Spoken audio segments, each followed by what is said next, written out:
I've always felt different. I've always seen things, but when I tried to express them as a child, I was always told to ignore it. There were people that I didn't know that came to me and said, I had this message that I keep getting that I have to deliver to you. All of a sudden, out of the shadows, a homeless man just jumped right in front of me. And he said, I'm a soul just like you. I love it. I wanted to understand the universe and who and what we are and what are we doing here. Well, we're all part of this amazing soul wave tapping into each other. This was a major life changer. You are a light. You have helped me a ton. Thank you. You've given me the courage to live more from my soul. Millions of people are awakening. So wake up with Michele Meiche. Be pleased to hear the best-selling authors and experts in the fields of cutting-edge self-help, personal growth, metaphysics, and spirituality. The soul path of awakening. Understand what living awake is.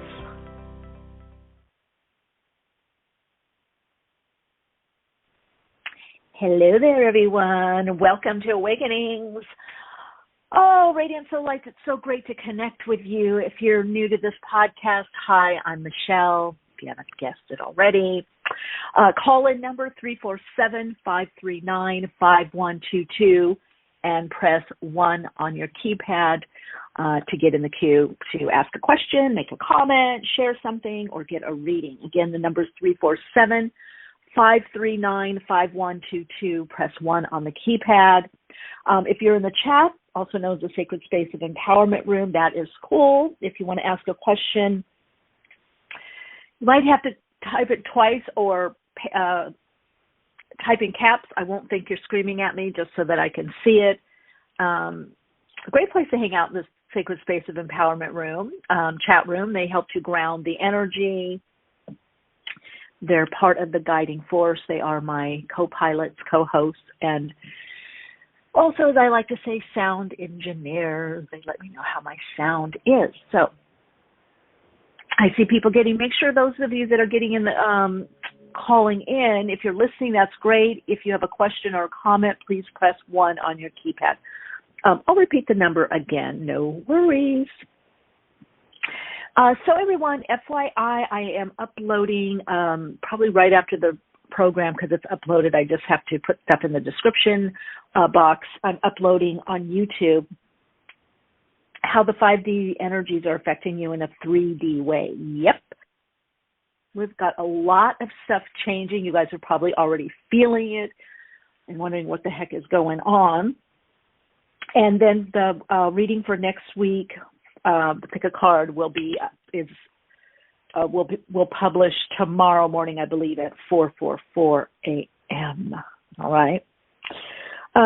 So trying to get some more readings out to all of you because there is so much going on, and I so enjoy doing the readings.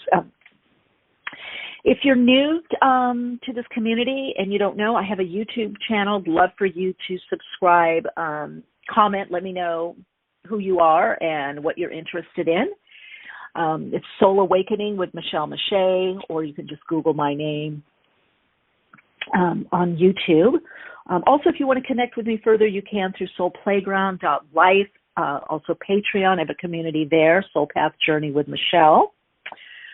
Soon, Soul-Centered Living is coming. Some people have already signed up for it. It will launch just in a few weeks in August. I'm so excited about it. I'm doing 6-month programs and 3-month. Of course, I'll still be doing my monthly workshops and events and retreats and things like that. But this is totally about living from the higher self, moving more into conscious creation. It's a deep dive into spiritualism, metaphysics, but it's much more guided.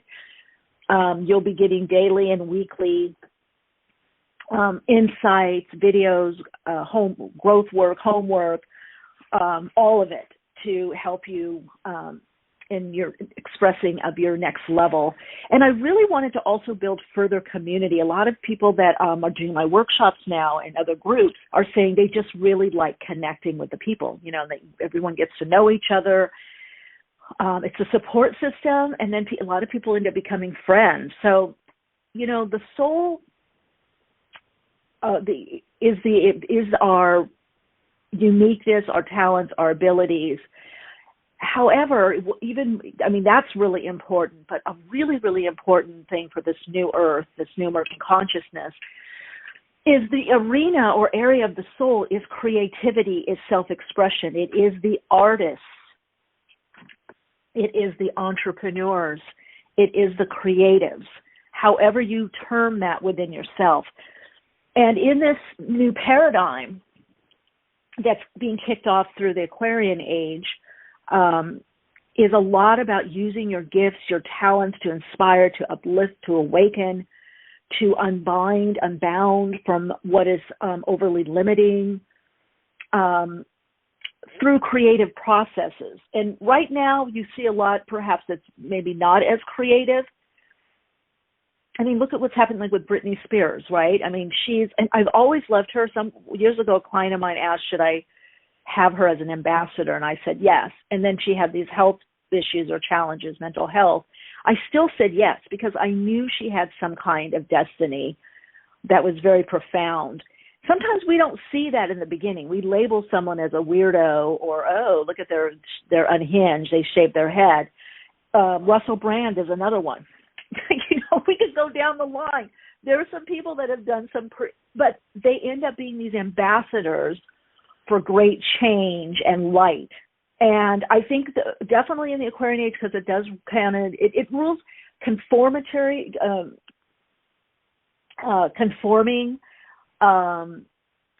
Aquarius can be very rigid. It's a fixed sign. It can be very rigid in its views. It can be fanatical, rules fanatics, along with sometimes Sagittarius. But in its higher octave, it is about the individual, and it is about our quirks, our uniqueness, our oddness, our oddballness. It's about what doesn't fit together but makes us uniquely us and beautiful, and to love the oddball aspect of us. You're right? The other dimensional, the other planetary, the starseed, the flower in the back of the room, to see that perfection in that it's not all about this cookie cutter pattern of what seems beautiful or what seems successful. You see it, you see it now more even in media, in commercials. I just use myself as an example because when I was modeling and acting, especially when I had my TV show, now, mind you, I like, sometimes I wear my hair curly. Sometimes I like to, blow it out, straighten it, whatever. Usually I do that because it's just easier and I love brushing and I just, put in a ponytail or whatever. But I like the choice, and I do have the type of hair that I can have the choice. I can, kind of have nice curls, or I can, straighten it or whatever, blow dry it, flat iron, whatever. But I remember back in the day, and you would look back, if you look back, even in the 90s and mid 2000s, it's only been a short change, about 5 years. People didn't want to light curly hair. It's it's like, oh, it's too hard to light, or it doesn't stay in place, or or it had to be just so. And especially in hosting and TV hosting, you just did not see that. And I remember one time, because like I said, I like wearing my hair both ways. People have said, well, why do I love it curly? Well, I like it curly too, but I like it straight too. So, it's my prerogative. But I remember one time we were going to, it was with Travel Chicago Style and my TV show, Fashion and Beauty. We were going to, we would go to a lot of spas, retreats, because it wasn't just beauty, it was like health and wellness also is included in beauty. And so we were going to the Bahamas to this amazing spa.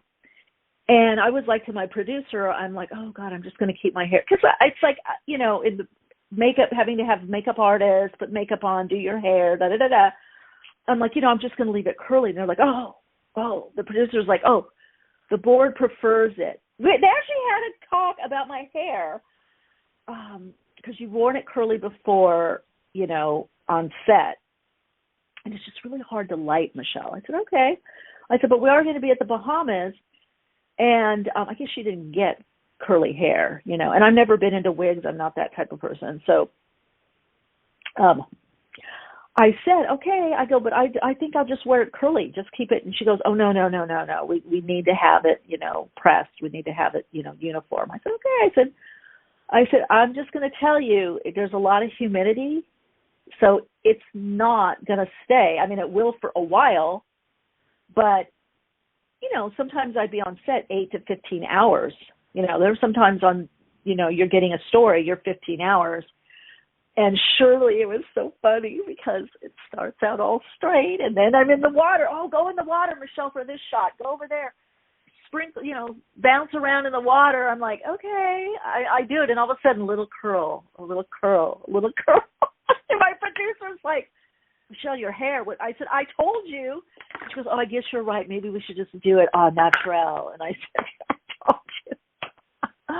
Oh, God, that was funny. But now you see people, piercings, tats, really short hair. That was another thing in my industry. You couldn't do news or do hosting. You couldn't have really short hair. It had to be shoulder. You can have really long hair, and you couldn't have really short hair. It had to be shoulder length if you were doing television, and if you were doing commercials really well, unless you had a real sporty look, which I had that at one point, really short hair, because I did a lot of sporty stuff in sportswear, swimwear. But if you were doing fashion, no. So there was all these rules. Now you see that being busted. This is why I like to look at media, the mainstream.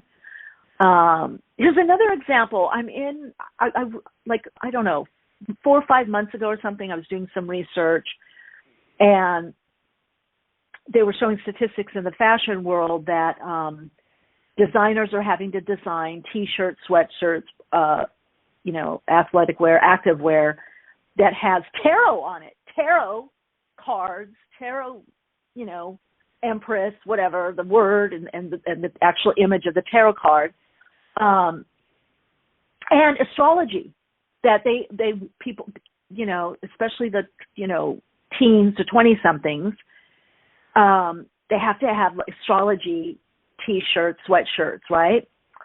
So it was so interesting. A couple days ago, I'm switching on TV, and I see something, I don't know, it's local news, and they're like, oh, upcoming story about how psychics and tarot readers, astrologers are making money and doing really well on TikTok. That's like on mainstream.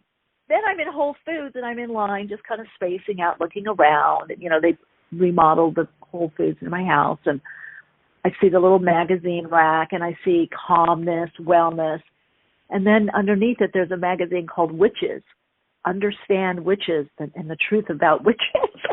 And then at the bottom was some kind of entrepreneur thing, And then above it, there was this book, Ignite Your Soul or Your Creativity or something. I don't remember what it was. Ignite Your Business was a business. But I'm like, okay.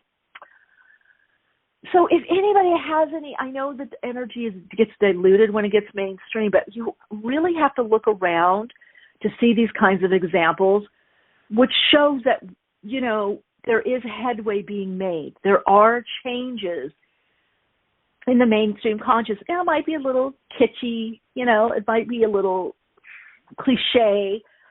There may not be a lot of depth and understanding, but that's mainstream. That's the mainstream world. It's very diluted. It's the main. I taught school. It's the main. You had to teach in the main, and then I had some students that were considered behind, and I had some students that were very advanced. When I taught kindergarten and first grade, I had some students that were in 3rd, 4th, and 5th grade reading and math, but I taught at a school that catered to that. So the main doesn't do that. It kind of dilutes it, but it still means that shifts are happening, changes are happening in the consciousness.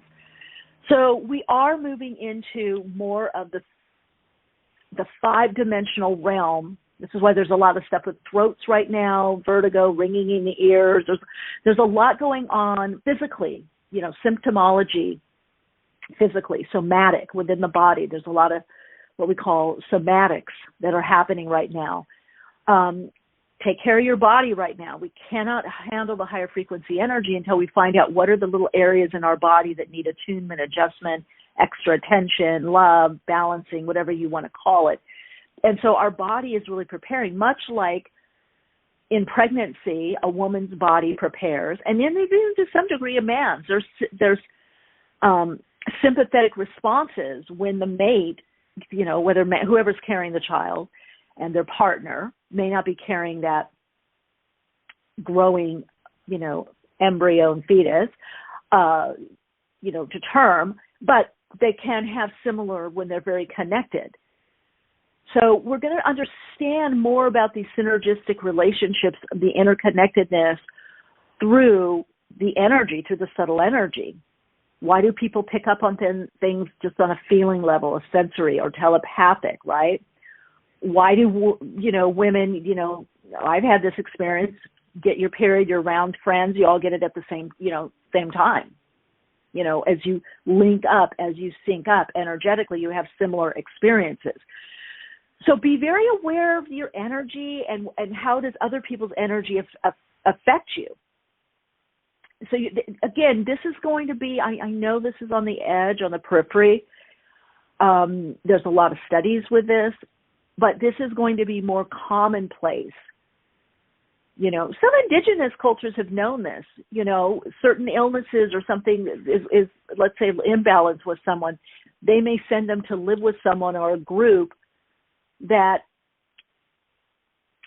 can help them, right, energetically, just by being in that everyday living, just by being in that environment, they're helped.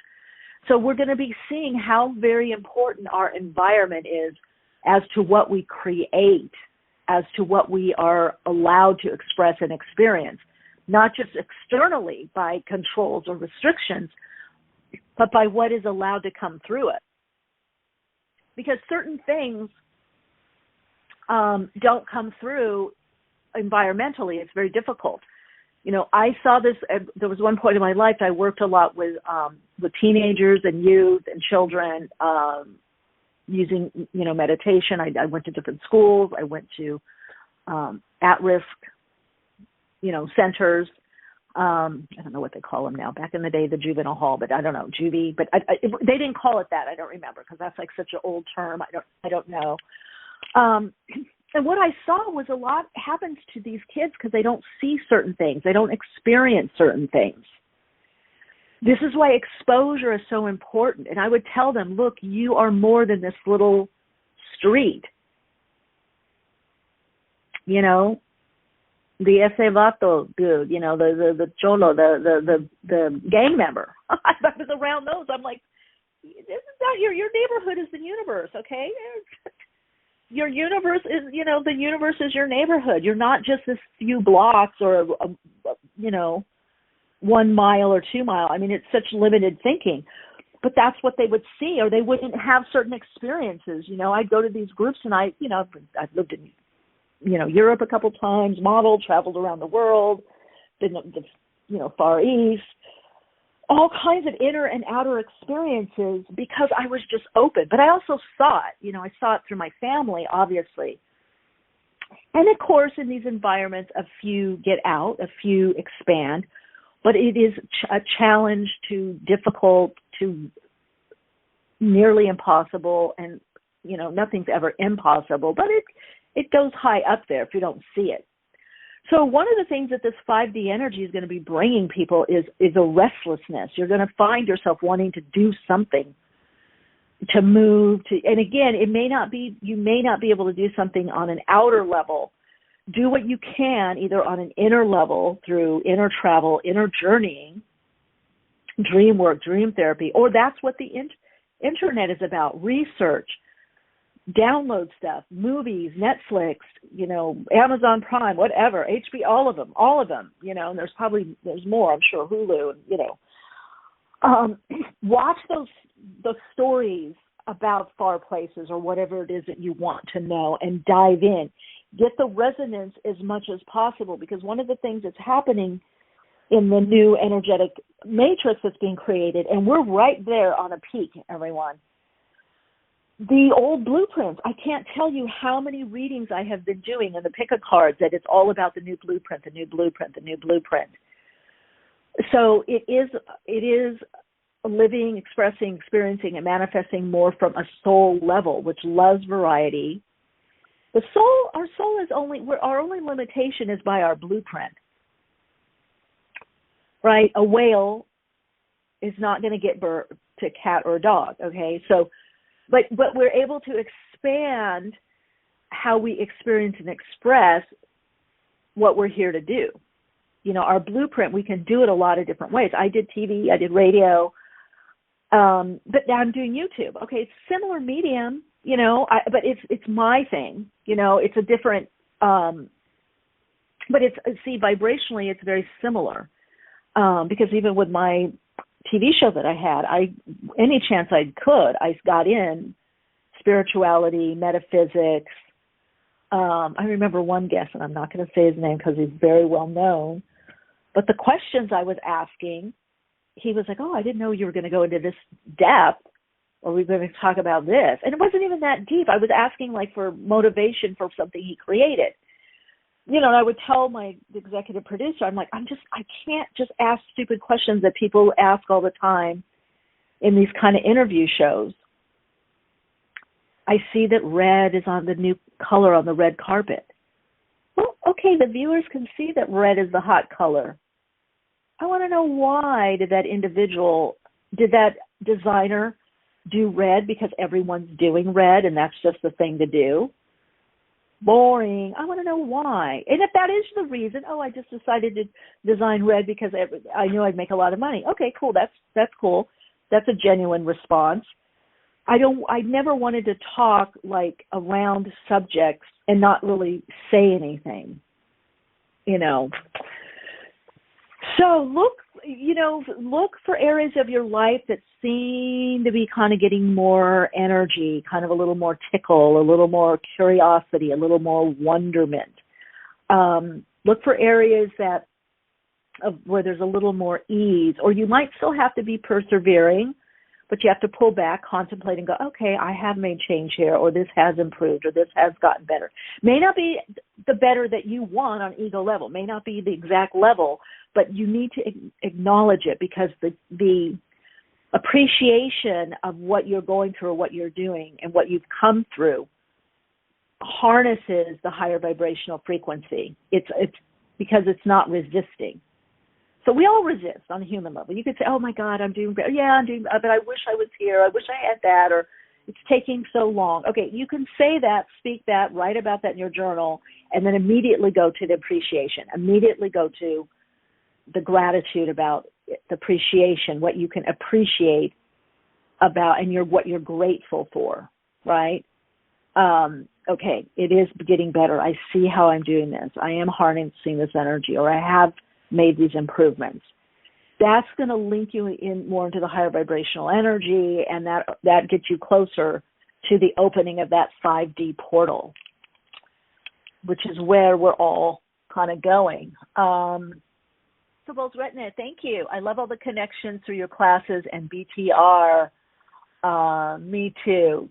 Crystal Bolz-Retna, oddballness. Love it. That would be me. Yeah, me too. I mean, I was thinking about the other day because I was talking with someone about bullying, and I was very lucky. I really was not bullied in school. In fact, I was more the protector. I guess that's kind of always been my role.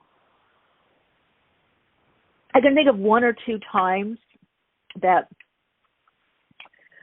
actually someone that I was friends with in Girl Scouts or Brownies, and then Girl Scout cadets, and we went away, that said something, and it was color, about my color, but I had such a mastery of language and vocabulary. That's how I would just kind of cut people down to size if they were, crossing a boundary, which I did with her. Years later, she ended up apologizing, and I don't even know where it came from. But for the most part, I wasn't bullied. But I definitely was different, and people knew that, especially as I was more forthcoming about my psychicness, my psychic ability, or just being kind of, kind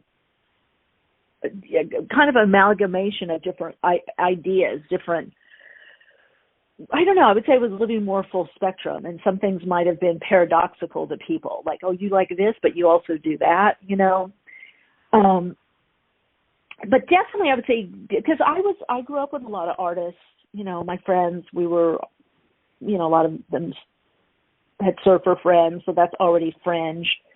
And we'd make jewelry, and we were artists, and writing and poetry, and we were into things like Siddhartha and just early books of I can't think of the one, enlightenment.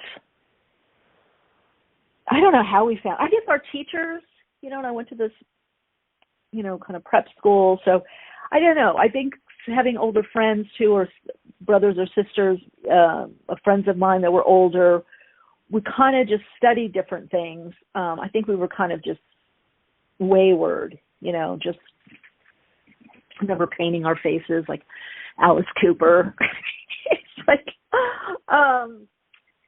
but just kind of always seeing the world a bit differently. I definitely would say when I got older, especially the modeling, a lot of people just thought, oh my God, she's going to go home and read, or she's got her cards, or yeah, she's psychic, she does tarot, or intrigued. But that oddballness, that what kind of makes you a paradox is what connects you to your soul. The soul is very paradoxical.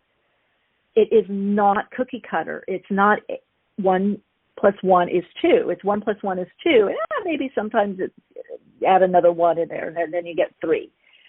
So it is what doesn't seem to fit, but does fit because it is you, And I think that's scary for some people, because we're taught, if you're spiritual, you do this and this, and you look this way, and you dress this way. If you're healthy, you eat this and this, and that. I remember talking to someone, and we were talking about recipes or being out, and because lately the food that I've been eating, tofu, veggies, grilled veggies, brown rice, been kind of very macrobiotic. And then she's like, oh, you went back to being vegan or vegetarian. You're vegetarian then? And I said, no.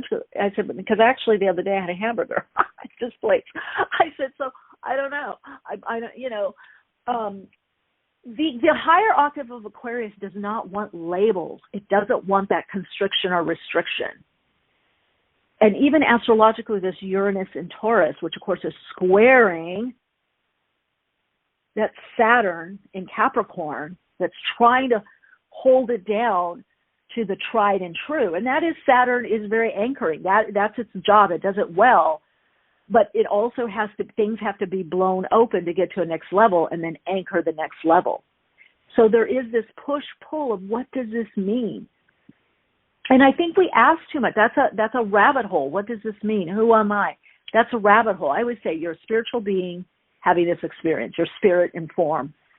You know who you are. Your spirit, your spiritual being. You know who you are. Stop asking who you are. Now ask yourself, where and how do I want to express that? Do you see how much more that opens up? Because who we are is always changing. If we look at it in that quantitative way, right? Who am I? Oh, I'm a sister. I'm a mother. Oh, no, okay. My kids are they're, in college now. So what am I? Oh, I'm a grandmother. But what about your personal life? I'm a father. That means this. I'm a breadwinner. All these things limit.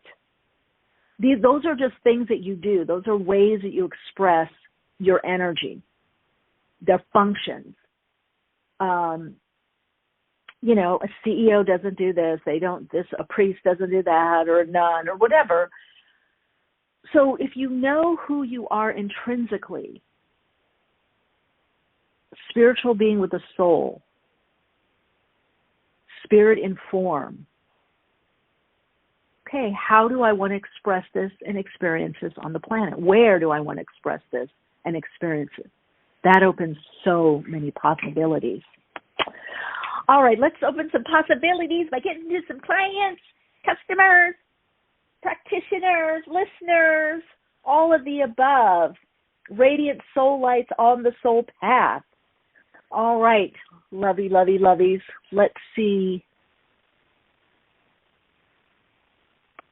Hello, welcome to Awakenings. You're on air. Hi, Michelle. Hi. This is Tammy. Tammy? Tammy? Tammy. Yes. Hi, Tammy. Tammy or Tammy? With a K or a T? Tammy. Tammy. Oh, Tammy. Hi, Tammy. Like in the chat. What's your question? I'm just wondering what my next step is, I guess, going forward. In my soul path. In what way? Maybe. In what way? To heal and to move forward with more intuition and knowing. Okay. So to move forward in what way? What direction? Where do we look in career, love life, where to move, where to live? Oh, I'm looking Let's just get a general message. I'm looking for love life and also career and movement. All of the above. Okay, so the first thing that I'm getting with you is you need to kind of start with a plan, like you've been kind of waiting. So it's about initiating some things on a small level for you, okay? That's going to help move you forward. Yeah, so there's some things you need to move forward on is what I'm hearing. And you know what they are, and that's your next step, just in whatever way that you can, okay? And that's going to harness that energy. Yeah, kind of like what I was channeling at the beginning of the show. Yeah, so that's your next step, is to take a next step. However small or big whatever it is, it doesn't matter. It's just that will align you more in the energy to kind of pull you out. All right. Keep us posted. Okay. Thank you. Thanks for all you do. You're so welcome. Thank you. Bye. Lovely participants, listeners. Hello. Welcome to Awakenings. You're on air. Hello. Hello. Hello? Yes. Hi. You're on air. Yeah, hi. My name is Elizabeth, and you did a numerology reading for me. I think it was in the winter. And my birthday is coming up, and so I think things are probably going to change. And I was wondering if you would do a short numerology reading for me. Just my birthday is August 2nd. Okay. Let's see what's coming up for you. August 2nd? Do you need the year? Yeah, do you need the year also? No, I'll just look at your cycle. Okay. Okay, you're kind of similar to Tammy, the first caller. So there's something that you need to part ways with or move in a new direction. There's going to be some kind of separating out to focus more on you and now what you want to draw in, okay? So there might have been new opportunities or options or choices this past year. Some of them you could follow through on, some of them not. Some of them just kind of like, okay, this almost happened or this happened and now it's over. I would look to areas of self-expression, creativity, things that set you apart, okay? This would be, I'll give you an example. This would be like the case of the person that's in a band or in a chorus singing that also wants to sing solo. So there is some things you have to part with or extend out from. It doesn't say necessarily you might cut off or wind out, that some things may be over, but I feel like there's some decisions that you have to make that's going to set you in a new direction. So this next cycle has a lot to do with choice. Like one choice might temporarily or forever shut a certain door, but it opens you up to something else. So I would just say that to not fear making a choice, that you might be letting go of one thing or one idea of you or one opportunity, because it's going to set you on a better path for you. Okay? Great. Thank you so much. You're so welcome. Take good care. Yeah. Hello. Welcome to Awakenings. You're on air. Ciao, ciao. Hello, Michelle. Hello. Hello, Zoe. It's Zoe. Thanks. So I wanted to chat a little bit about this ascension symptoms and everything going on. I've been experiencing so much of it, and of course, all of the channeling, all of the angels and the higher powers, everything is coming in so heavily, and since the past couple of weeks, I've kind of been cutting some people and some situations out and kind of speaking my truth. And I went from having like what was an upper respiratory infection go away in like 2 days, because I actually kind of just like spoke my truth as to what I actually don't have space for certain peoples or certain energies. in my realm, and it's so beautiful how everything is opened up and everything is flowing in, and I'm getting more readings and just getting so many channelings and everything coming in. And I wanted to kind of ask, because this has been in the last 3 readings I've done for people, and also collective readings, there's been a lot of love energy, but there's also been a lot of everybody's having things go their way very, very well, like because they're opening up and they're receiving and everything's flowing, but they're feeling still like there's something lacking. Is this because we're making a change? Is this because there's physically something lacking? Like I feel the same too. It's like 3D level feels all fulfilled. Everything's coming in, everything's happening, but there's like some inner lacking. Does that make sense? Yeah, because it's living more perhaps simply, but there is an expansion of what is yet to come or to draw in, and because it has the next things that are drawn in are of the next level vibrationally. They're next level vibrationally. So I don't know if you did my pick a card, but I kind of talked about this, about the signs and symptoms and what's coming in. So people have to kind of, how do I want to say, it's do what you're doing and move forward and take action, but yet you're waiting in receptivity. The receptivity opens you up to the higher vibrational frequencies, right? To then align. It's almost like you have to catch the wave. It's very much like surfing. So you're on. You have to catch the wave, and it's different for everyone. Why does one person take one wave? Because they feel it, like this is my wave, and they get on. Definitely. So some of you you may feel you're catching a wave, and there's other people on that same wave spread out. Sometimes there's 2 people on, and it's too close. Somebody has to get off the board, jump off, But just that's what it is. It's catching the energy. I will tell you, it does bring a lot of restlessness because it has to be fulfilled, right? So it's very much like birth. Like, women will say, I felt very restless. I couldn't sleep. I felt, itchy. I felt irritated. I felt like, I don't know, I felt expectancy. So we are in this expectancy. Yes. And I would say it's about a 3 to 6 month cycle. So everybody's falling a little bit differently. I'm trying to do this too in my pick a cards. I'm kind of the last few I'm getting, even though these particular ones are timeless, I'm getting like the message, like, okay, like one of them was like more immediate or within, it was within September, 9 cycle. Some of it was like 8 months, 6 months, 3 months. So I'm really opening to get timing for people. It's not far off. That's why all the restlessness. I'm definitely feeling that too. I'm definitely feeling more timelines coming in for people in my readings and stuff like that. It's definitely more clear. Like the guy who I did a reading for today, it was it kept saying September, and then I was like, what happens in September?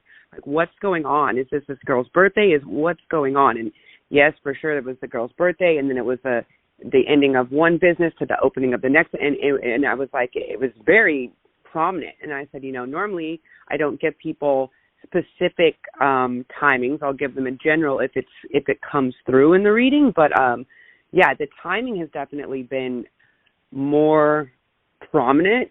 That's been coming through in the readings. But it's I definitely feel the whole restlessness and when I tuned into your last pick a card, I saw all the symptoms, and I was like, okay, so it's not just me thinking I'm going crazy here. It's definitely a lot of people. A thing. And listen, the reading I did last night, how the 5D energy is affecting you on a 3D level. That's the title of it. One of the soul stories out of a 9-card spread, 7 of them were major arcana. 7. Yeah. So that's the kind of energy. It's like it's very different for our little self, the ego person, because it's like the higher self, the higher frequency energy is coming through. We can't do anything. We can feel it.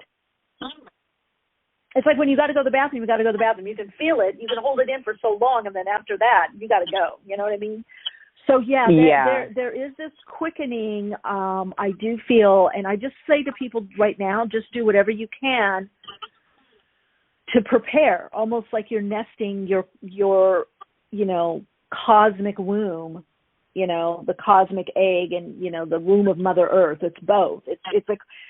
It's connecting more to our galactic aspect of being. So I do feel there's going to be some just quick, very different, quick changes that everybody is preparing for. Some of it will be external. Some of it is definitely within. But you'll be prepared if you're following, the guidance of doing the preparation.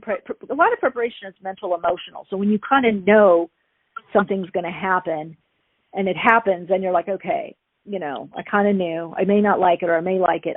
Though I feel like what's going to be happening for many people, it's going to be very freeing and truth revealing. So there's probably something, I think, politically as well. There's going to be something that I do feel that coming for sure.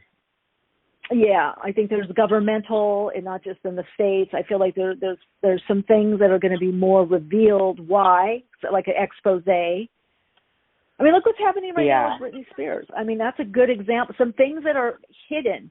That's what's going to be coming to light. More things that are hidden are going to come to light. Somehow, they're going on all kinds of levels in our society. Some things that were hidden are going to be coming to light, and that's going to give people more information of, okay, then I'm going to do this, or I'm going to do that, or I see where this is going.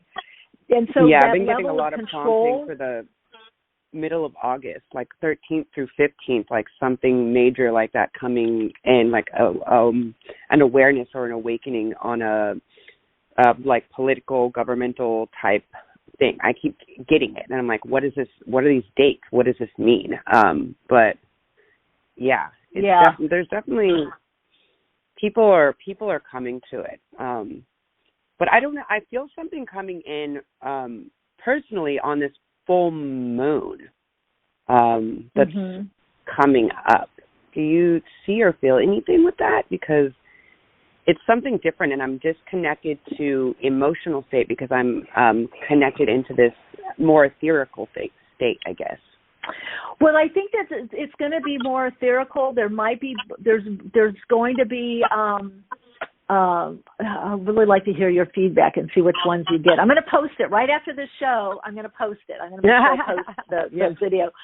Because I feel like you're right in that energy field that I was tapping into, where things now start getting more and more affected on a 3D level as you think it happens, or feel it, or intuit it, or what you're wanting to have happen. It comes through. Yeah.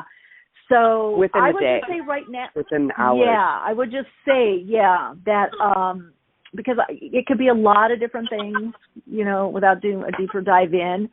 I definitely feel this full moon is, again, the oddity, your strengths, your for many people, the dream state, the messages of what to act upon, or why something happened or didn't happen. Here's the thing. It's still very etheric. It's still coming more, the information through the Akash, from the Akash to the astral. But it gives you a confidence of, I know why that happened, or I know why this didn't happen, or I know why this person responded this way. That gives people, it releases energy that's held back in the past, wondering. So there's a lot of reclaiming of energy in this full moon. Yeah. Right? Because it's opposed, the Leo energy opposing, full moons oppose the sun. So it's like, hey, now you can shine. You weren't crazy. You weren't off. Now you see why this happened or why it aligned. That frees up a lot of energy and gives confidence, boosts the self-esteem to move forward. That's what this is all about. It's about people moving more into their creative role, leadership roles, sharing roles, entrepreneurial roles, whatever. Because eventually there's going to be lots of little communities, little societies. It's not going to be, these big cities, and it's going to be smaller communities. So there's different types of, leadership or people leading in different ways and coming together, So I would look for something like that is what I would say, though. Yeah. All right, sweetie. More Always for great community. to talk to you. Always great to connect. Thank you. Always great to tune in. Yes. Big hug. Talk to you later. Big hug. Ciao. Ciao.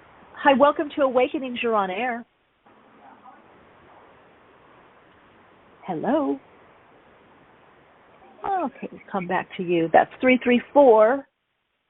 All right, let's look. Hi, welcome to Awakenings. You're on air. Hello? Hello. Yeah, you're on air. Hi. Can you hear me? Yes. Hello? Hello? Hi, you're on air. Welcome. Okay, I'm not sure if it's me or someone else. You're not sure. I'm talking to you. You're on air. Okay, I thought you were talking to someone else. You're talking to me. Okay. Yeah, thank you. I want an energy reading. Okay, in what way? Well, I guess we can start with my birthday, December 7th. And what's your first name? Craig. Craig. And what area are you looking at? Okay, so you also mean as far as my life? Yeah, decisions. Okay, Craig. So for you, the next, because I'm looking what's coming up for you, which probably a little bit November, but for sure I would say December, January, you'll start feeling. There's a lot for you with relationships are really going to be highlighted, and also what brings emotional fulfillment, and how do you move you to your next level of abundance, of prosperity, in a way that's much more fulfilling for you. So there is going to be quite a few things that you wind out of, or you're going to be in the process of winding out or quitting, completing, moving on from. So if you felt held back in the past, or maybe there was you had a lot of decisions to make or a lot of options and weren't able to decide or actually put something into gear, is what I'm hearing, you will be able to. And this is, again, towards the close of the year and looking at your cycle, your birth cycle, so around your birth date. So, yeah, expect to be able to harness a lot of your creativity and to make the decisions and the changes that you've been wanting to make to go in a new direction that you felt perhaps held back, or there was a lot of choice but nothing definitive. Next year is a lot about things that are very definitive, very tangible, very bankable is also what I'm hearing, okay? So there's a freeing up, but you're also going to have to make some decisions to leave some things behind, okay? Uh-huh. Thank you for calling in. Take care. All right, everyone, it is time for our awakening guests. It's that time of the program. If you're in the queue, keep listening. We have a great guest coming on. If you didn't get your question answered, call back Wednesday, here every Wednesday, 12 p.m. Pacific time. So we have with us today Tabitha Scott. She's the author of Trust Your Animal Instincts, Your Life, and Ignite Your Power. Tabitha is an award-winning international advisor, speaker, and best-selling author. She's a highly credentialed thought leader in electrical and human energy. Her area of expertise is leveraging the principles of energy to lead purposeful transformations. She has led efforts in creating the world's largest solar-powered community and was recognized for her groundbreaking smart tech innovations by the White House. Formerly CEO of several successful companies and senior VP at 2 global organizations, Tabitha currently serves as principal at Southern Growth Studio. Really want to welcome to the program, Tabitha. Hi, Tabitha. Welcome. Something's happening with our... Hello, Tabitha? Okay, call back in. I'm not able to hear you, or you're not hearing us. Did you step away for a minute? Okay, let's see. Something's going on with the phone lines. Hi, can you hear me? Yeah, I can. Hi. Hey there. I'm so glad to be here with you. Oh, thank you. Thank you. Glad you're there. Glad we got a hold of you. Okay. Wow. So let's just start a little bit about your background. It sounds like electricity sounds very diverse. How did you come into this field? What were you doing before you were working in this capacity? Before I was working in electrical energy, my background is in finance and electronic payments early on. Basically, the things I've done in my career are transformations with companies, whether it was paper checks to online payments or traditional energy to renewable energy. And in recent years, I've started transforming lives, including my own, and studying energy biofield techniques, 32 different modalities of energy healing techniques, from ancient Hopi and Far Eastern techniques to modern NASA physicists like Barbara Brennan techniques. Studied with her way back when. Okay. So let me ask you: was this always an interest of yours, or how did this morph? Or did it morph and evolve? Yeah, I've always been very much connected to the things around me, animals, nature, and intuitive. And so this sense of energy in a bigger sense has always been there since I was a small child. But in, I guess, the last 15 years, one of my sons had an incurable disorder. And so I began studying in earnest vibrational medicine, techniques to do with energy healing and alternative holistic therapies. Wow, it's so interesting. Very often, I mean, we have a wide range of guests that come on the program, but a lot of them, few fathers, but a lot of mothers have had situations with their child and diagnoses that were extremely challenging or looking like they could be chronic or terminal. And that changed the trajectory of their life, put them on a whole other road. So I found that very, very fascinating.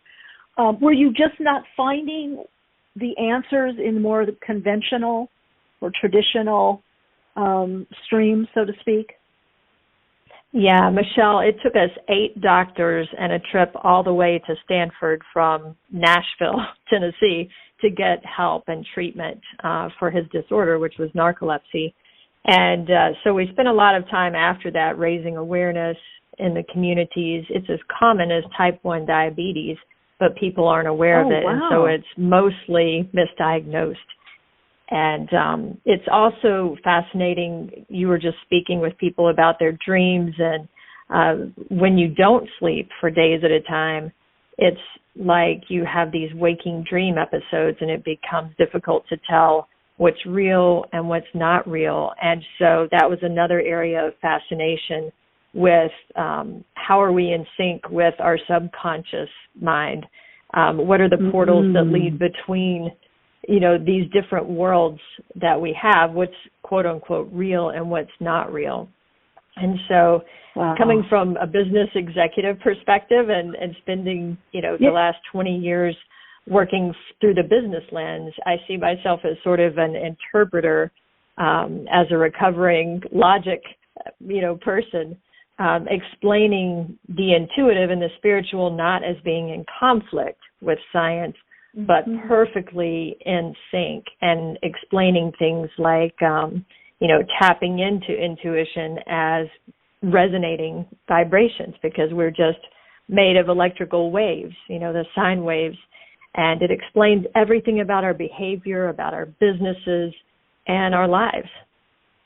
So you're what's called metaphysics, a bridger, which we need so many, and so many are awakening in various fields. Awakenings happens in so many different fields because certain people will listen to you, and then also the way your mind works and your experience, you're able to bring a different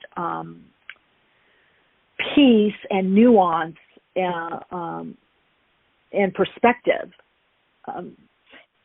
to bringing this in about, the energy. Well, let me go back. What was going on that led you to study energy per se? Was it more you were studying energy medicine, vibrational medicine? Like, perhaps this is something vibrationally that's going on and can be helped in this capacity? Right. As mentioned in the introduction, I did a lot of renewable energy, and so I have electrical engineering certifications and understand how electricity flows. And so when I began looking into vibrational medicine, for me, it was very intuitive, and it made logical sense that since we're made of energy, then finding the tune, if you will, or the frequency of healthy cells and then tuning to that allows us to heal ourselves. And so when I learned healing energy techniques and worked with people, I would explain it in ways that they could understand. For example, connecting chakras is just like jump-starting the battery in your car. You have, a negative charge, a positive charge, and you're connecting a circuit. And so it's bridging that information gap in a way that they understand and doesn't sound so scary. When you're raised in a home like I was, where you're Southern Baptist in the Bible Belt, it's kind of scary to hear things like vibrations or intuition or, that's outside the paradigm.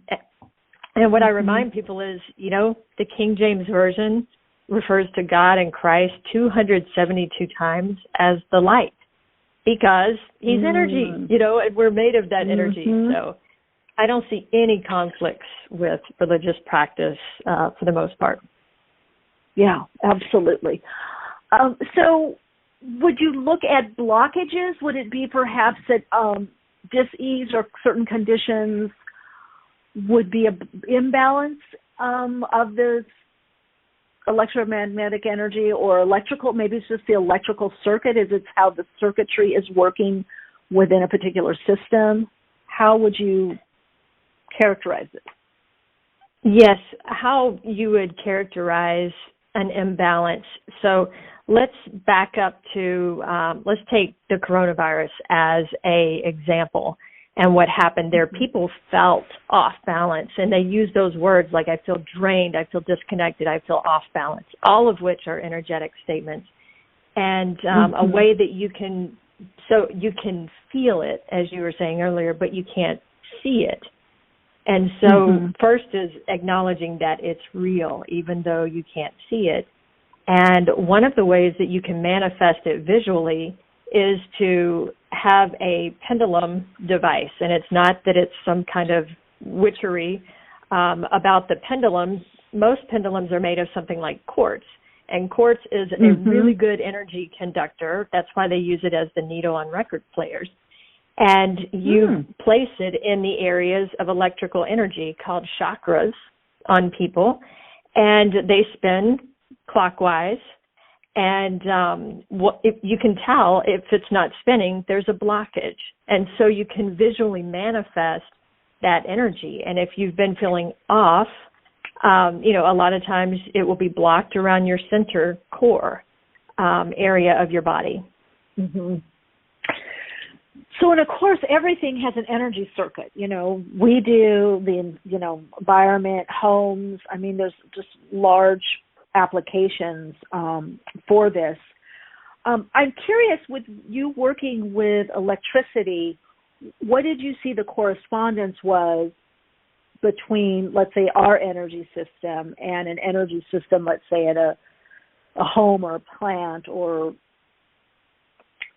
some kind of more architectural, energy system? What would be the similarities? Absolutely. And I totally geeked out in part of my book. The first two parts are written more as a story. The first section building up to burnout, the second going to Costa Rica, giving away my things, reconnecting. And then the third part is the geeked out part about here's what's happening energetically and using the rest of the stories to talk about it. And one of the examples I give is we try to regulate our homeostasis, our energy state of being, or what we refer to as balanced, like we do our thermostat in the home. You have to consider the environment, what's going on around you. Is it really hot and stressful like during COVID or during the riots? And if there's a lot of heat, then you have to compensate, with more cool. And you're constantly regulating up or down. And I describe it in terms of vibes, high vibes, low vibes. And the way you regulate is you do things that you love, and emotions like love and compassion and joy are high vibe activities, passion, and low vibe things are uncertainty, depression, fear.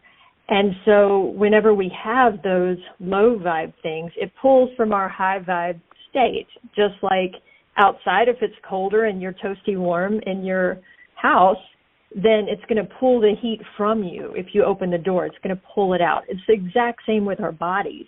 And so to stay warm, we have to protect ourselves. And you do that by identifying what are those things that jazz you up. Is it playing an instrument, petting that new adorable dog you just got, or going for a hike? Whatever it is that you love, do more of that. Some people like to use gratitude as a way of raising their vibe, but that's just like us turning the thermometer up in our house, the thermostat, to a higher degree. Does that make sense?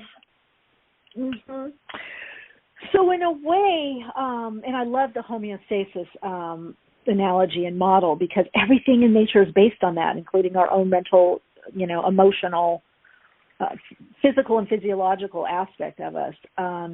Right. I'm wondering, it sounds like as we're talking, I'm thinking, more and more over the years as I've had various guests on, it sounds like, and it's so the new paradigm, and if you look at astrologically, it's Aquarian age, it's all a lot about, in not a heavy way, but self-responsibility, self-accountability.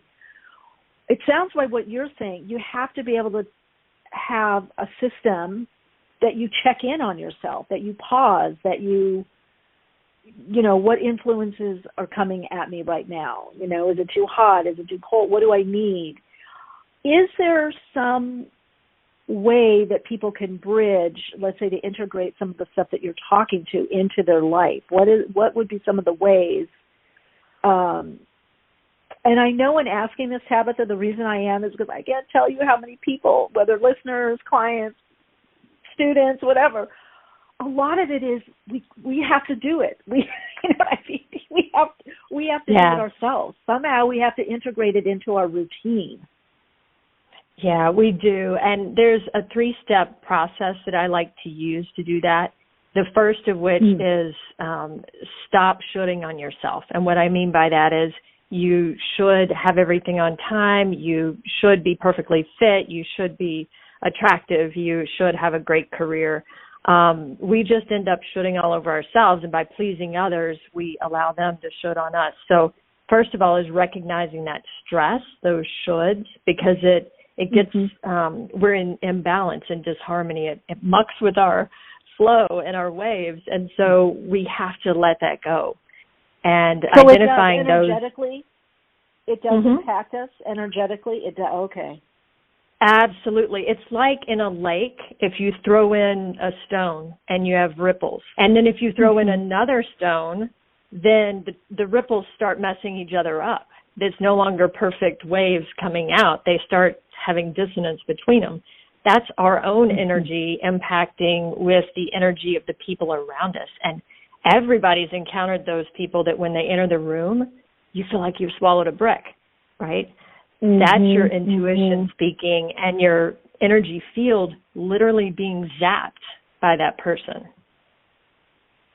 Wow.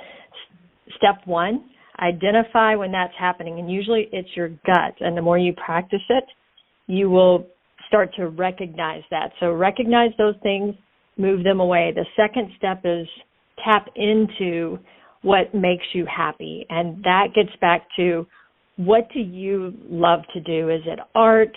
Is it, listening to a funny, recap of best SNL videos? Is it your dog? Hiking? Everybody's different. And I know that a lot of your audience are very advanced meditators, and, they are able to tap in by sitting cross-legged and meditating. But you know what? People that are wired like me, I do better if I get exhausted first. Go for a run, a hike, get out in nature. And so I think people need to not stress themselves out if they can't meditate in the traditional sense. Find something they love, and that's at least going to raise their vibe and help them tap into their balance.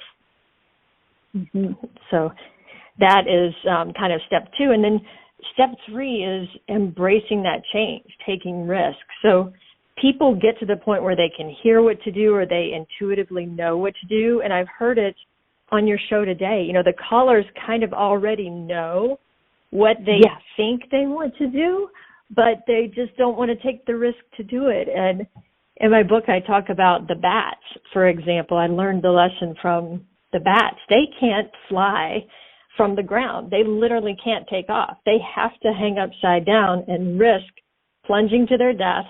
They have to let go, take that risk before they can fly. And it's the same way with us. We kind of know what we need to do, but it's scary to trust it. So it's taking that risk as the third step. Yeah, I always say almost any good reading has a confirmation. You have to kind of already know, because that would say that person is in synergy with you. There's an energy exchange or mutual energy exchange. Also, to your point of walking, because sometimes, and I don't know if you've encountered this either yourself or with people that you've worked with, and I want to share this because sometimes we do all the right things, like we meditate, and it still doesn't work. Sometimes for me, I'll just go for a walk. If I've meditated and I'm like still irritated or agitated or thoughts are coming in or I will either just walk around the house or that's it, go outside. I walk around. And it's so interesting, not even trying to clear my mind or think positive thought. As soon as I go out the door, oh, the tree there. Oh my God, the bougainvillea is so pretty. Oh, hi to my neighbor. And then I'm in a whole different state. So Absolutely. I hear, right? And then it becomes easier to receive. Absolutely. And that's where the universe does not show up on our time. We adjust to the universe time. And when you're doing a reading, and some people you'll resonate with more than others in readings, I'm guessing. No, very true. That's because you're in resonance with them. And again, it goes back to waves. If you look at human behavior, and I'm in a place in my life, Michele, where I'm so grateful. It's at work, I get to do what I love, and in my off time, I do what I love. And at work, I work with companies with innovation, how to change, how to get people in motion and action. Because if you look at the state of being energetic, we all fit along the growth curve. Some of us are startup people. Others are more mature at the top. And companies are the same way. If you look at behaviors, like people wonder why their new ideas aren't getting implemented, or, maybe they want to do something with their spouse and their spouse is just not listening, because it's the law of physics. The third law of motion is equal and opposite reaction. If if you disagree with someone, you guys just cancel each other out. And that's the problem with our truth crisis in the United States right now. Politics, with vaccines, pick a topic, is we're canceling each other out instead of figuring out what is that thing that is between us that we can all get behind. And if you have something that's already in motion and you get behind it, guess what? You accelerate it. So again, everything in our lives, our problems, our work, our passions, it comes back to waves and accelerating energy. Now, Tabitha, let me ask you something. Do you, from your experience and your research, because you talked about on that curve, which I agree, some people are great initiators, some people innovators, but then they need someone to help perhaps maintain and stabilize or create a good system. Exactly. Some people are big pictures. Do you think that the energy, because sounds like those are all different, have a different energy component and probably a different slightly different vibrational frequency, like a symphony to fit together. Do you think it's ever possible to have someone has all of those pieces, or will we always need each other, whether it's for confirmation or that has those other pieces, whether it's individually or within a company structure? Yeah, that is a great question. And there's actually a model that Human Insight uses, a European-based organization that I've used with Fortune 500s here in the States, and it maps people on that curve. So your preference will be in one spot or the other. Many people have the complexity to do anywhere along that curve. Like I naturally am at the very tip. I love change and think into the future, but I've been a programmer or an auditor in the past when I had to be. But that's what causes burnout, is when you're doing things that are not your natural energetic state. It's like opening the door on your house again and letting all the heat out. And that's why diversity and inclusion of the way you get into energy is critical. If I had a long-term business, whenever I've been leading businesses in the past, I always get someone at the top of the curve to balance me out. So it sounds like, again, it goes to knowing yourself. Right. And is there a test, is there a way to questionnaire? I would imagine some people intuitively know, but there must be some kind of questionnaire that can help people see where they're at in this curve. There is. It's called the AEM Cube, and there's a TED Talk about it out there that's pretty good, and I've used it with leadership teams, and we've done really interesting things, like figured out, wow, we've got people at the very top of the curve in charge of a brand new market strategy or a brand new product, and that's why it's getting 1 star online right now. And once you've mapped that out and figured out where it's missing people at the tip of the curve, then you can rejigger the team and, be successful. We brought it up over a 3-week period to 4.5 stars.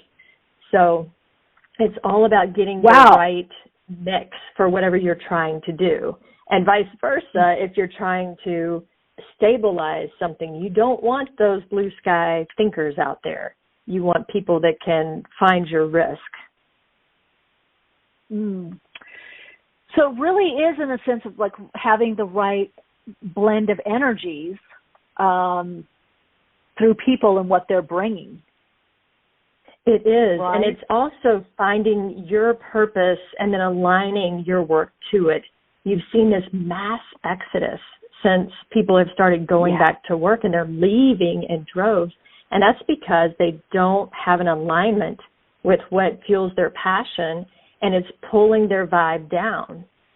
So that's what's happening from an energy dynamic. And we have to find ways to go back to our list of things that create those high vibes for us, and then find a way to work those into your job. And it may not happen all at once. You just pick waypoints. This is one thing I can add in this week. Next week I can add in another thing. And over time, you make this transformation into what you want to do. Yeah, that's fascinating. And it's very interesting because that the left brain, the ego, the cognitive aspect of it, as long as we're working towards something, like it sees the end of the the tunnel, there's some light there. We don't have to do it all at once or have the answers, but it is doing, and you mentioned this earlier, those steps, those small steps. A lot of people I talk to, they say, well, they realize that it wasn't resonating for them so much for months or years, that this, condition opened the door for them to look at things differently. I think it gave everyone a chance, a reset, get out of jail free card kind of thing. It did. And I see so many people stressing themselves out because they don't know what they want to do, and they become frozen in fear. And literally, if you think about the energetic state of, the lowest vibe, if you stop vibrating at a fast level, you freeze. You're not vibrating anymore. And so that's what happens, and they can't get into action. And so start thinking of it like little life games or little waypoints along the journey, and not stress yourself out about where do I want to go, 20 years from now? What is my life's purpose? Like, nobody knows. I might change my mind 3 times before breakfast, but, just pick a little goal per day to start, and then, weekly, monthly, etc. Mm-hmm. Now, let's get to your book here, Trust Your Animal Instincts. Now, that's like, okay. And then, of course, you got an owl on the cover for wisdom. I do feel a lot of this is about reclaiming our instinctual awareness, our animal instincts. I feel like that's such a big piece in the new paradigm, which many people are calling the new earth. We have to be more in touch with our body and that gut knowing, that body wisdom. What in your research and your experience you found with this animal instincts? And I know you parlayed it into talking about it from a business standpoint or success. What are animal instincts and how important are they, and how can they lead us to success or boost our success? Yeah, so I'll take the success part first and then back into the animal part. As far as success, we have executives, billionaires like Oprah and Bill Gates and Elon Musk and Richard Branson, and they attribute their success to intuition, and that's listening to it and understanding how to tap into it.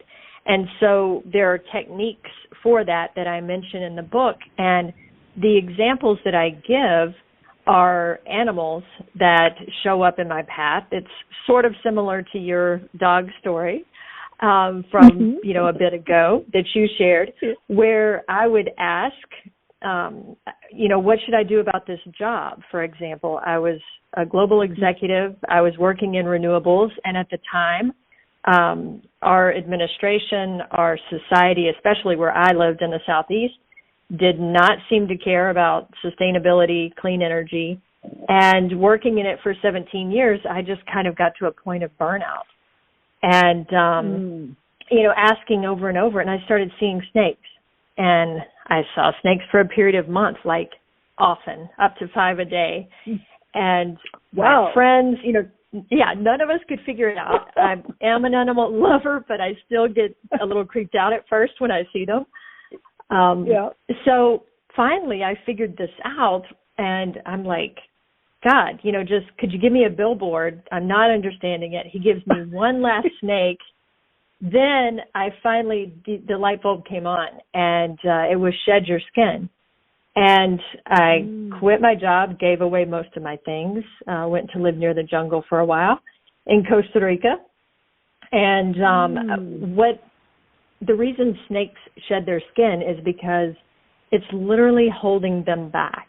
They can't grow into their potential if they keep their skin, because it holds them back, and it takes on parasites. And if you think about our perfectionism, our negative self-talk, our self-pressure, all of those shoulds we talked about, the should monster, as I call it, we have to get rid of that and leave it behind. So shed your skin was the first sign that I got from animals. And then I began really understanding when I would ask God, and my grandmother passed on, 35 years ago, was very close to her, and we're very spiritually connected. And I think she just has this sense of humor that she kept sending animals as my answers, and I would have to figure out what it meant. So the book has a series of those, about 8 animals that I saw during this period of time, and the lessons that I learned from them. Wow. That is so powerful and amazing. That reclaiming, and again, you paused, you looked, you asked within. It really feels like, I love the book. It's like it's a support to kind of this next level of living and being, this more fulfilled, because you're much more alive, because you're more aware, right? And it's that bridge, going back to what you're saying, I feel like I'm sort of a bridge or an interpreter, that I'm not showing up as your guest that is saying I can meditate perfectly and tap into everything, on a minute's notice. I'm showing up as the person that kept asking for my spirit animal, night after night after night, and an owl kept waking me up out back, and I kept fussing at it, be quiet, I'm trying to get my spirit animal in my dream tonight. And, it took like months of this going on, and somebody saying, what's up with that weird owl outside, for me to click that, that's my answer. Duh. Tabitha, I've done it before. And it's like hindsight is bigger than 20. It's like a neon sign, and I'm like, oh my God, I'm just so, because you get a certain thing in your head, Yeah. And so it's knocking, yeah.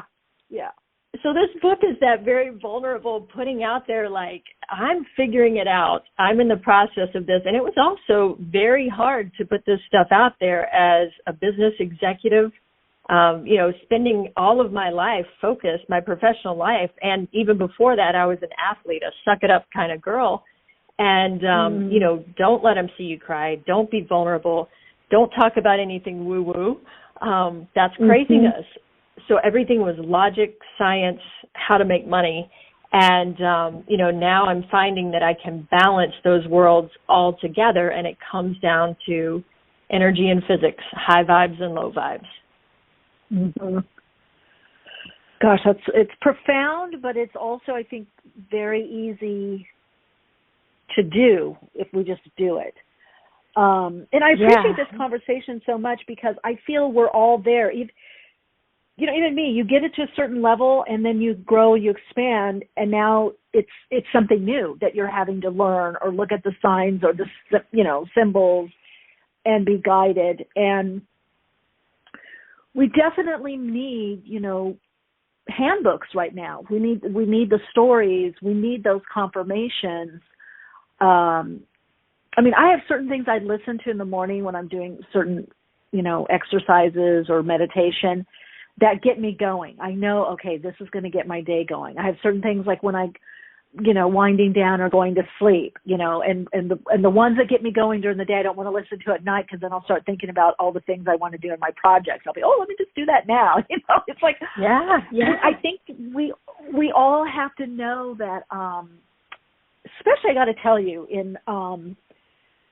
it's funny, I don't find this with like high performance people, but I do find, unfortunately, sometimes in the spiritual community, or however you want to term it, alternative health and metaphysics, that somehow there's been this misnomer that you get to a certain level and you got it. And then there's this big surprise, like, oh my God, why is this coming up? I've worked on this, I've done this, and it's like, no, right? It's it is a ongoing work in progress by the minute. And we also have to realize, I think your work is so important for people today, especially in America with everything that's going on. It's important for people to understand, despite what's going on externally, despite what socioeconomic or ethnicity or geography that we're born into, or religion, we are all formed from the exact same energy. And understanding you can be black or white or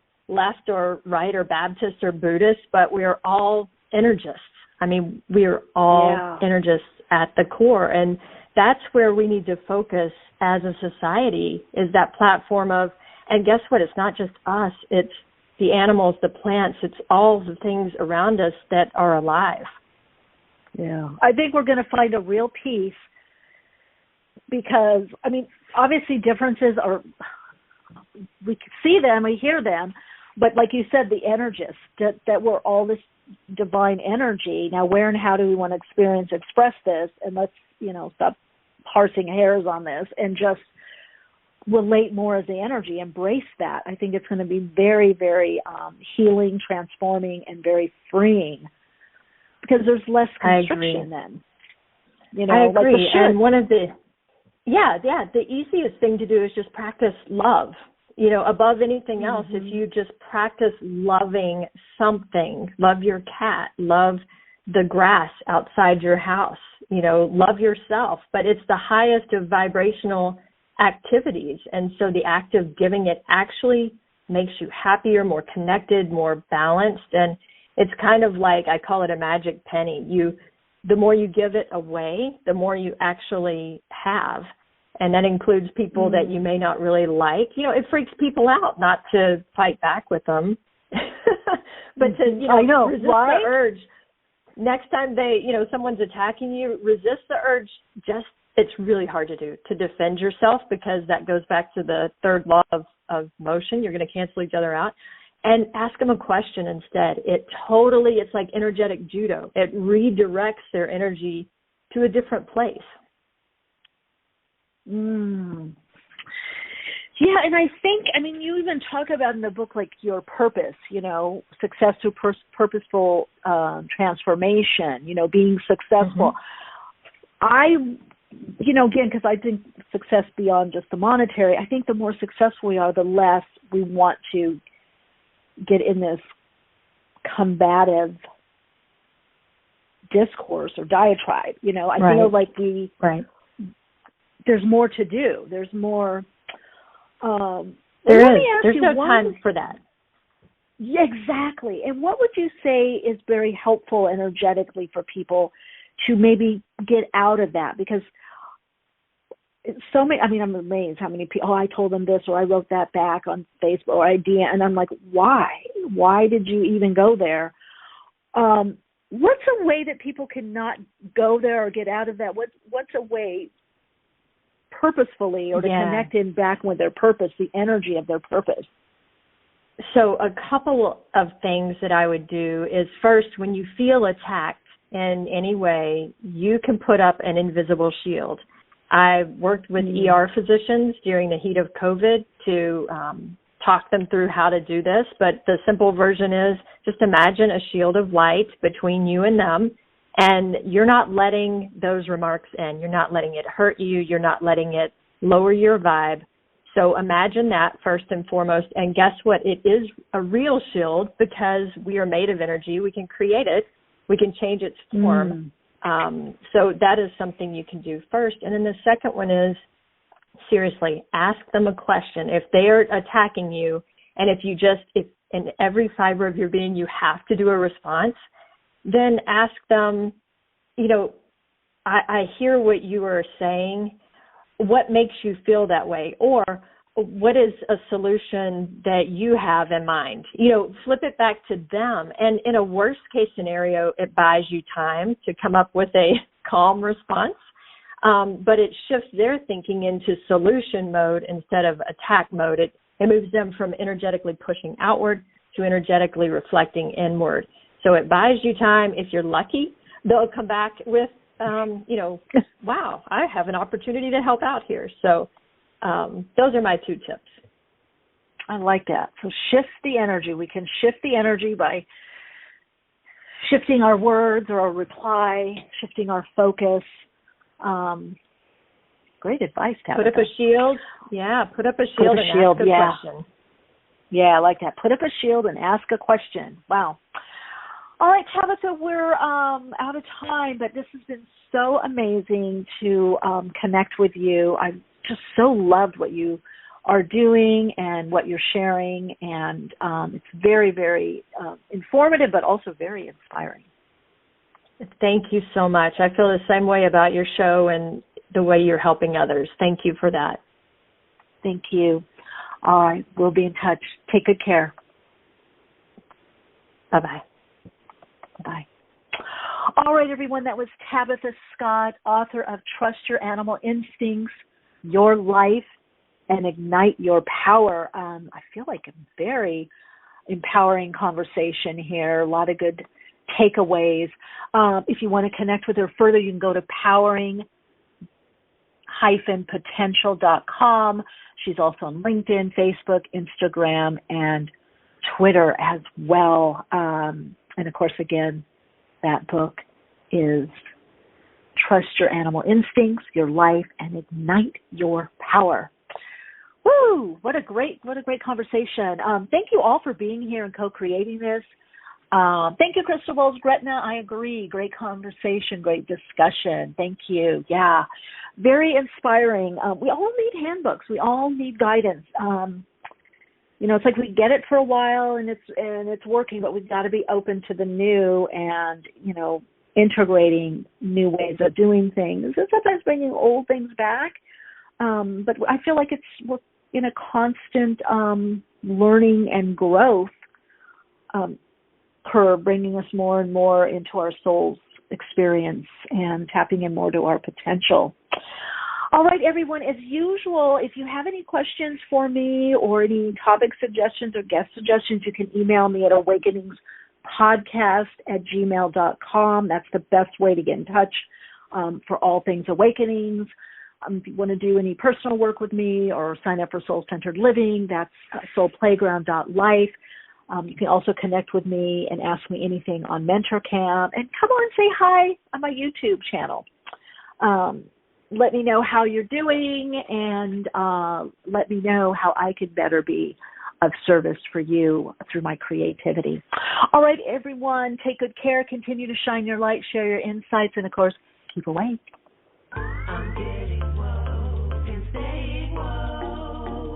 Awakenings broadcasts every Wednesday, 12 p.m. Pacific Time. Archive shows available on iTunes. For continued awakened conversations and insights, join the Awakenings group on Facebook.